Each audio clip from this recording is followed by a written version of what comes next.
I'm going to show you what it's like to park a bike in Subiaco, and I want you to think, how good would it be if places like Five Dock and Des Moines were like this? There's parking outside and there's parking inside for the staff. That was what was it, like a blood test place. And yeah, the nurses, that's where they park their bikes.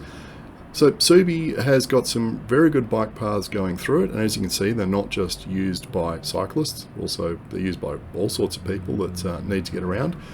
There's a huge block being, or what do you call, like a 30-story building being built here, which kind of messes things up, so let's just ignore this little wiggle to get around it. Notice this is a 30-kilometre-hour shopping strip.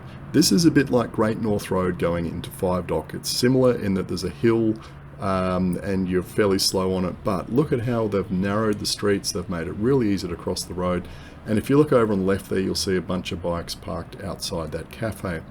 And not every pole, a lot of the poles, see how it's got that circular ring on it? Lots of bike parking. So let's look for bike parking as we go up the hill, and what you will see is not quite every shop has somewhere where you can tie up a bike out the front. Those things are all marked as bike things, but pretty much every second or third shop, cafe, bar, bank, whatever, has somewhere where you can securely lock a bike up out the front. You're never more than, I don't know, maybe 10 or 15 meters from from any shop to where you lock your bike up, which is absolutely fantastic. And that's on both sides of the road, so you can see there's another one there. And it just makes popping up to the shops here so much easier, because there's bike parking pretty much everywhere. Now here's the hill I was talking about. Yeah, it's about the same steepness as Great North Road. It is a little bit of a worry going up it because it's so narrow, but because the drivers know it's 30 kilometers an hour and everyone's just tootling up to go shopping, etc. Nobody rushes. They're not trying to push past you and all that kind of stupid behavior we're quite used to in Five Dock, which makes it such an impossible place to ride to do any shopping. And I was spoilt for choice there. Look at the rear view.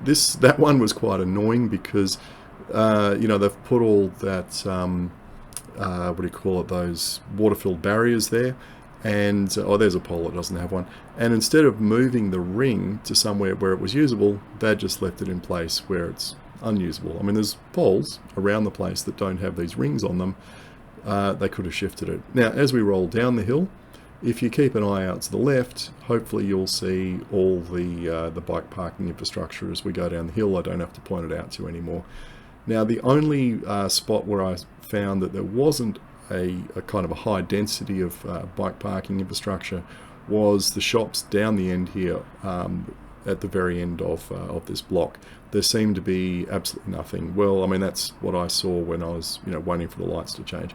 Maybe in the video we'll see something different. I'm looking at the poles, etc., and no, there's some there at the lights on the corner. There might be heritage issues and things like that that affect this, I don't know, but yeah, this block down here seemed to be not so well equipped with bike parking stuff as the other area. So look, I think the council's done really well here, and you do see lots of bikes parked outside the shops and the cafes. It's obviously been a success.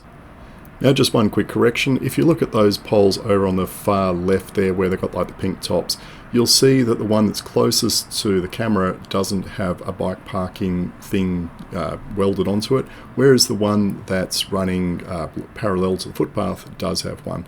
And I think the difference is the one that's closest to us, which is perpendicular to the footpath, is there to grab onto if you've got a dicky knee or a dicky hip or whatever. I mean, it's very useful for, I guess, the elderly when they're trying to cross these roads, that there's something that they can stop and lean on before they launch themselves across the road. So yeah, if you go back and have a look at the video, you'll see they've got them on every single corner, and I think also mid-block as well. So again, a great feature for if you're really worried about catering for people who've got mobility problems. They seem to be a fantastic idea. Lots of good stuff that Canada Bay Council could adopt in all our shopping areas like Five Dock and Des Moines and Maviges Bay Road and Abbotsford and all those kind of places. So let's hope some of them might watch this video and get some good ideas.